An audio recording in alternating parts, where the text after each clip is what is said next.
चला तर मंडळी, आज काय बनवूयात? आज बनवूयात कुरकुरीत अशा कोबीच्या वड्या. त्यासाठी 3 वाट्या कोबी किसून घेतलेला आहे.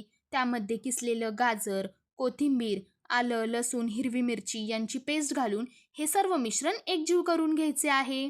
आता या मिश्रणामध्ये 1 चमचा हळद, अर्धा चमचा लाल तिखट, 1.5 चमचा मीठ, तसेच ओवा, तीळ घालून हे मिश्रण एकजीव करून घ्यायचे आहे. आता या मिश्रणामध्ये 2 पळ्या ज्वारी बाजरीचे मिक्स पीठ, अर्धा वाटी बेसनाचे पीठ घालून हे मिश्रण मळून घ्यायचे आहे. आता या मळलेल्या मिश्रणाचे रोल्स करून घ्यायचे आहेत.